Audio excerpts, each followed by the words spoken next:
What's going on, everybody? Welcome to another episode of the Touchdown with Doug Smith. I'm here with my co-hosts. I got Soup and Mike Williams, and we're going to compare not one, but two Los Angeles Rams mock drafts tonight. And you guys, the fans, are going to go down below in the comment section and vote on who had the better mock draft. Mike, Soup, you guys ready? Absolutely. As ready as I'm going to be. I got you, man. Let's go ahead and let's share this. Mike, man, take us away. Boom. Yeah, man.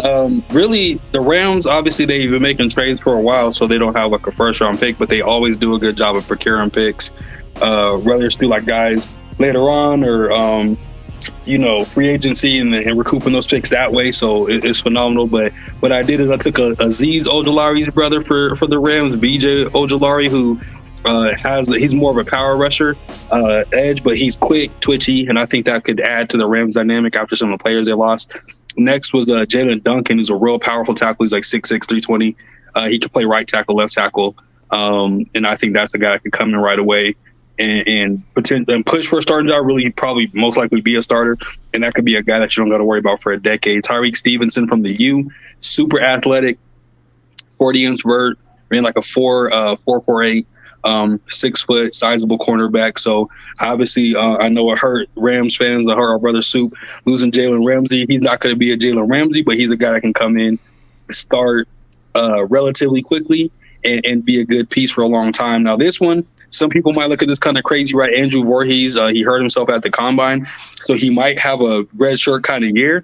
But this is a guy that was talked about being a second-round draft pick, third-round draft pick going into this year. So he's a guy, as soon as he heals up, he instantly upgrades their guard spot, in my opinion. Ronnie Bell, get them a little bit of a sizable receiver. They've drafted like Tutu Atwell. They drafted some of these shorter, speedy guys, but having a good, sizable possession receiver, I think can only do nothing but help. And add into that, doubling down with another guy from the U, Will Mallory. It's just how the board fell. Super athletic tight end, all around, great blocker, good receiver. Shaka Hayward from the ACC from Duke. Duke's normally a school we're looking at guards, not linebackers, right? Like guards, like point guards and centers in the draft. But he's an athletic freak. He's a guy that can come in and contribute on special teams right away. Chandler Zalava is a guy that is going to need some development, obviously, but taking a shot on a guy later on in the draft on the line that they can develop. I do trust their coaching staff. You know why I trust their coaching staff, Doug? Because everybody else around the NFL takes their coaching staff. So clearly they're seeing something. They're always picking right from their staff. They're doing something right? And with that, in that same vein, Dorian Thompson-Robinson staying in the same city he was in. He played in UCLA, going to the Rams. I think that's a guy that could develop a year behind Stafford. And again, I'm a big Sean McVay fan. I think he could develop him. He's athletic. He has he doesn't have like a rocket, but he has an above average arm, make all the throws you need him to make, especially in that offense. And Chris Rodriguez, man, is just a guy that makes plays. He's not like this home run hitter, but he's a consistent back. He's a good change and pace back. They don't need a starting back. They got one, right? But what they do need is a guy that can be a change of pace back, help out on special teams, and he can do that. And then Jason Taylor, I'm just a big fan of like taking safeties, linebackers late, because those are guys that you know can play gunners on special teams. They can try to block kicks on field goals. They could do a bunch of things special teams wise. And that's the guy that could potentially develop in that secondary as well. So that's kind of what I was thinking. Hits a bunch of needs for the Rams. With the picks they have, they might be able to get one or two starters in this draft, but gives them really good depth pieces, and they've shown that they've been able to develop players year after year. So I love it, man. Good stuff, man. I love Jason Taylor. I want to talk on him real quick. Oklahoma State, that guy is a head buster, man. That guy, he's an old school football player. He's not afraid to get down and dirty, man. He's very quick, great open field tackler. That guy, man, if he slides all the way down to 251, that's fantastic. I love that. Chris Rodriguez, you hit the nail right on the head, man. Just all around great back. Nothing too flashy, but, man, he gets the job done, and he's consistently good. And then, of course, Dorian Thompson-Robinson, man. If in the event something happens to Matthew Stafford, man, you got a solid guy who has a different style of play. You know, he can run the ball, but he has a very good arm, and if properly developed, he could potentially blossom into something beautiful, man. So, and Shaka Hayward, man, friend of the show. If you get a chance, y'all get a chance. I've interviewed him. Check out that interview, man. Great guy. Dude is amazing. Both of his cousins are on the Steelers, so for him to go on the Rams would be definitely definitely pretty cool. All right. So that's the scenario number one. Also, you guys go ahead before we get to scenario number two, and you guys let us know what is the best. Go down below, comment, let us know what you think. Also, hit that subscribe button and hit the bell for the alerts. That helps us for you guys to take a note whenever new episodes take and come out. All right, Soup, you ready, man? Yeah, man. All right, man. Let's get it. Scenario number two. Here we go. Ooh, okay. All right. Take it home, man.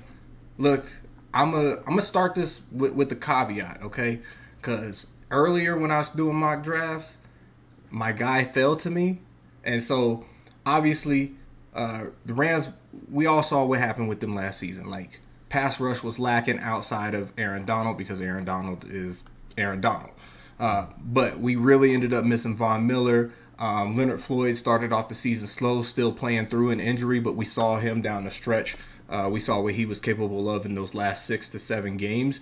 We were starting to get that rush that we were hoping we would have got from all season. But there's a problem, like neither one of those guys are on the roster going into the next year. So my caveat for this one, I have BJ Ojolari up here at 36, the same as my brother Mike. But the caveat is I'm not taking an edge rusher first if, in fact, Dawand Jones is still on the board. He is like my number one on my wish list, on my Christmas wish list for the Rams this year. So if he is available at 36, and he may, there's a good chance that he goes like slightly ahead. But if he does fall to 36, that's actually who I would take at 36 is Dawand Jones.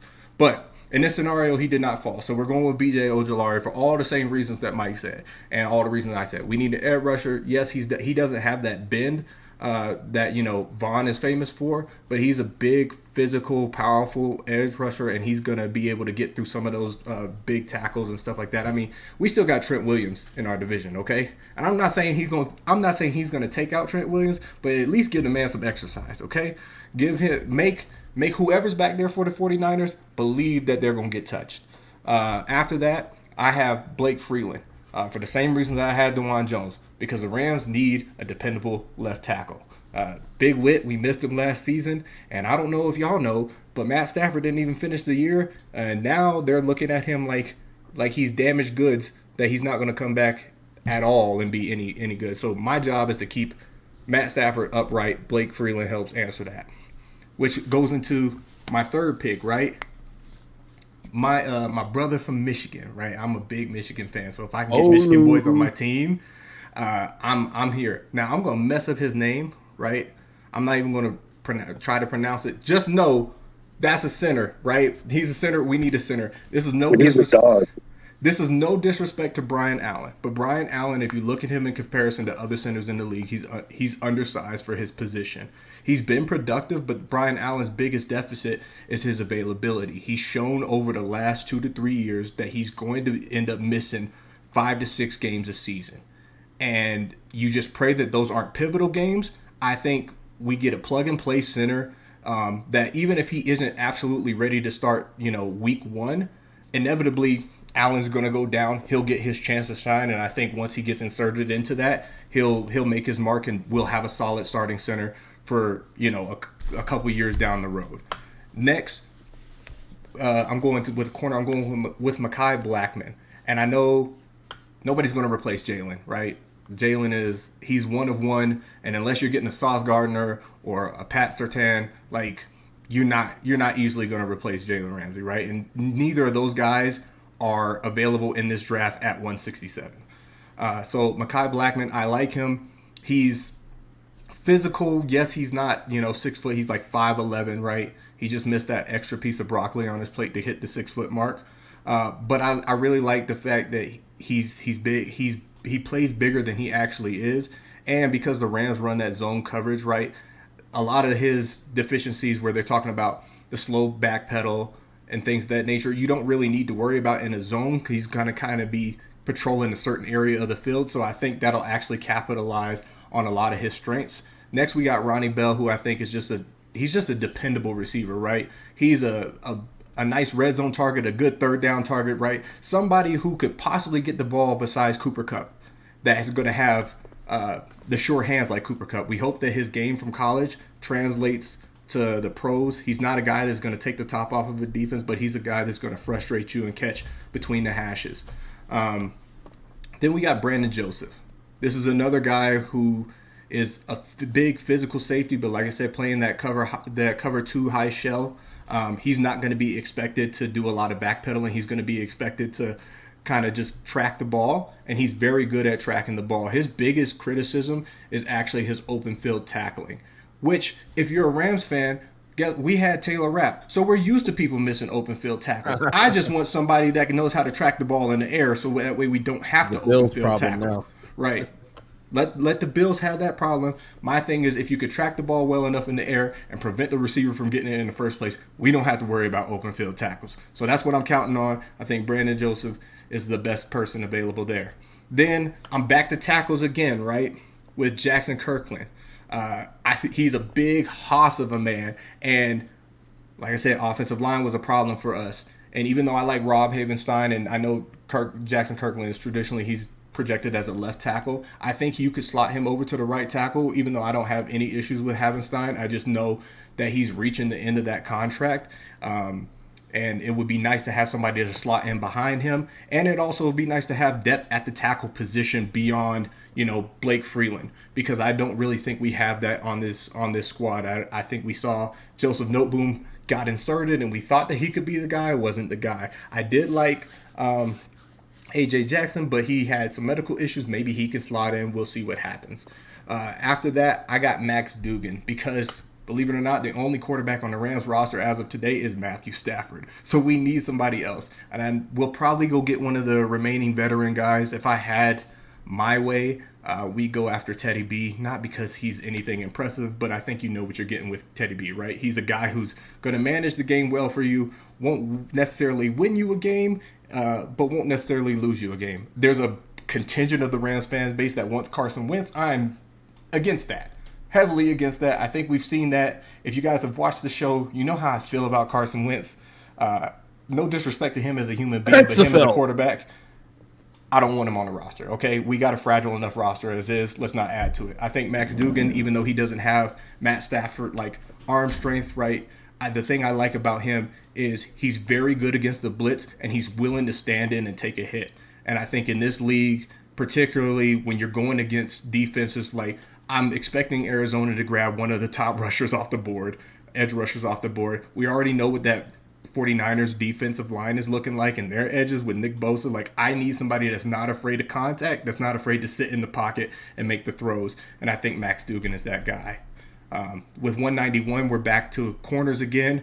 Even though we had Jacoby Durant, who I think can come on as a starter this year. He could be a CB2, but he's probably more geared to play down into the slot. I went with Miles Brooks out of Louisiana Tech. This is a bigger physical, even more physical guy.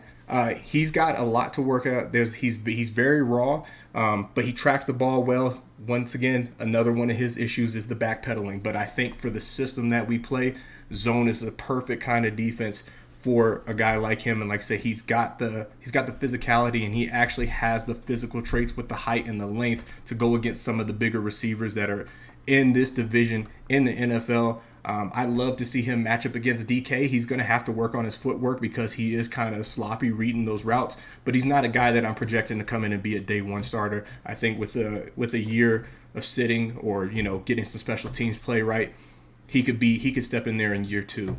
And then at 223, which happens to be the same spot that Mike picked him, I got Chris Rodriguez.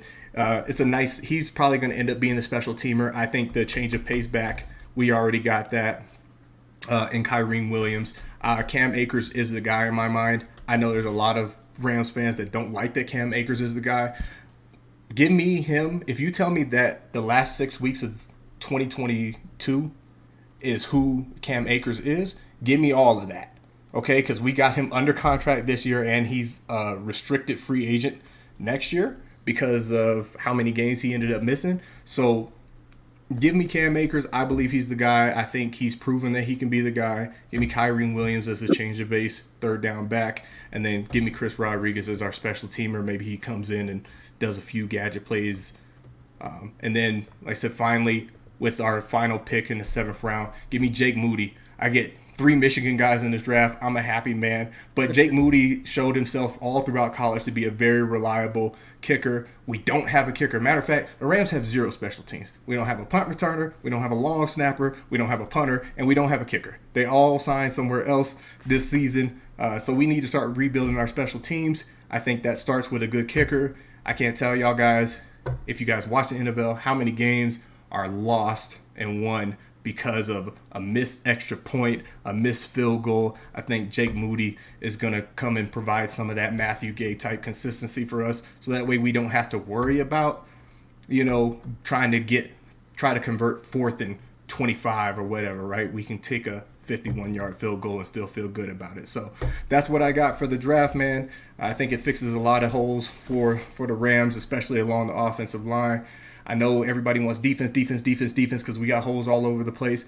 But if you paid attention to anything that Sean McVay has said this offseason, he keeps talking about 2017 and what was the big thing in 2017 when he came in. He went heavy on offense. He got his offensive line right by bringing over Andrew Whitworth. Then he brought on a dependable possession receiver and Robert Woods.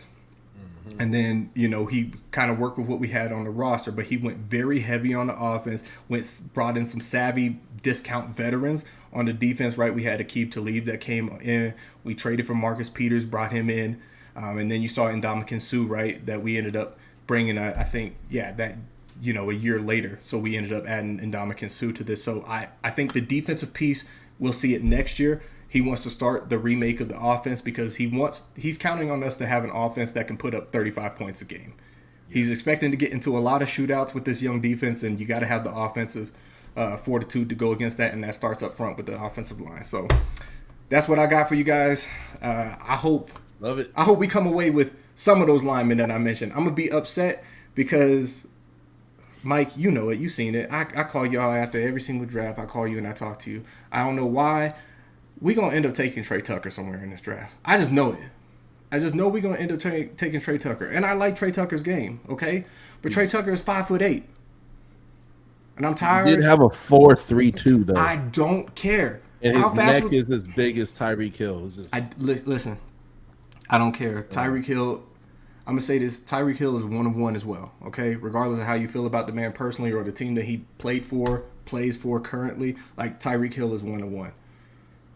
Historically in the NFL, they'll show you if you draft a receiver that size, there's not a lot of good things that come with it. So shout out to the Cheetah. He is like not the standard. He's the exception to the rule, not the actual rule. I mean, a lot of small receivers, man, though that do well, man. Steve Smith, Antoine Randall L. Okay, y'all gonna stop talking about Steve Smith like he's a midget. No, but I'm just saying, like, there's a lot of good receivers who are underneath 5'10". Who've had good careers, and that number is growing. Well, we'll see. I just know I already got Tutu Atwell, and I'm not saying that Tutu Atwell can't do anything because with the snaps that he got, given the personnel that was throwing him the ball. Yeah, I think he showed that he can do some stuff. I don't know if he's an every down receiver. I'm not convinced that he's an every down receiver. Yeah, but when he was at Louisville, he was more of a gadget guy. Very fun player. As a matter of fact, man, to get really deep into college football, he reminds me of it was this white dude. He was a receiver for Utah State, I think it was. His last name was Cove, and he was 5'7". Crazy. We're talking like 2012, so it was a long time ago. My son is almost 5'7". I don't want listen. Yeah, no, I'm just saying the cat was super elusive, right? But that doesn't always transfer to the NFL. You know what I mean? There's very few short guys who are, there's the Maurice Jones-Drew who are 5'7", who ball out, right? Mm-hmm. But they're also really stocky, right? Darren Sproles, he had a lot of injuries for a while, but eventually he came out. Those are running backs. Out. You know what I mean? Those are running backs. I understand, but like the type of plays that these guys, they're going to be getting shorter routes, much more like a running back would. And I use that comparison because the plays aren't going to be super different other than one gets hand off the ball, the other one doesn't. If y'all can't tell, I have PTSD. The biggest thing that'll solve it though is having a line that the quarterback can get whoever the ball, and y'all will be fine. Yeah. I mean, look, if I get what y'all saying, and I feel it. I respect it. I mean, if Ike was here, he'd be like, I got short receivers on my team, and look what's going on. All right, whatever. Yeah. Ain't nobody hearing that noise. Okay, Redskins could do no wrong. I know. I don't want to hear that noise. I just know the corners are getting bigger. Corners are getting bigger. The safeties are already big. Okay, and the linebackers are getting faster and better in coverage because the tight ends are getting crazy. So we can start making all these outlier cases. I don't know, man. 5'8" don't sit well with me. I know we're gonna end up taking a tight end somewhere. We're probably gonna draft 2 running backs, 3 wide receivers, 2 tight ends, and a punter, and a punter, and definitely a kicker for sure. And I think we'll draft a quarterback. And then realistically, we won't take any edge rushers. We won't take any offensive linemen. We'll just wait until after the draft and just sign the leftovers. Because the one thing the Rams love, they love a project. My God, love UDFAs, man. They love, especially the last couple of years. Like the Rams almost remind me of the Browns or the Giants, where they're some of the teams that they'll find gems who are UDFAs and make the most out of it. And those are some of my favorite football stories. I mean, look, I'm with it. Please go find me a diamond in the rough that's going to be a Hall of Fame one day. So far, the Rams have proven that they can find people that can contribute, right? Yeah. I don't, and this is just in the heat of the moment, I think if I had more time to really think about it, but I don't know if I can really name a player recently that I would say diamond in the rough, right? Like he just, you would consider him a star player. Yeah. And the closest thing that I could say to that would be Cooper Kupp, but keep in mind Cooper Kupp's a 3rd round wide receiver. And if y'all followed his career in college, like he broke all sorts of records up at Eastern Washington that are still standing. Like Cooper Kupp is solid. I don't think anybody expected him to do what he did coming out of college, but like he's solid. So I would say he lived up to expectations, maybe a little bit above expectations. So awesome.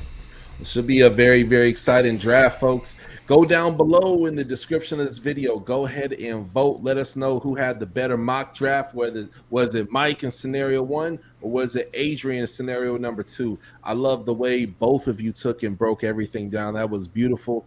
As you see, my guy Soup is a diehard Rams fan.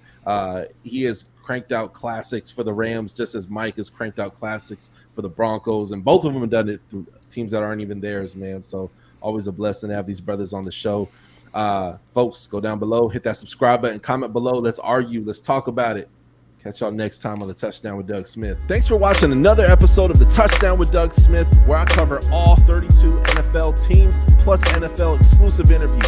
Hit that subscribe button, hit the bell for the alerts, comment below, and we'll catch you next time on the Touchdown with Doug Smith.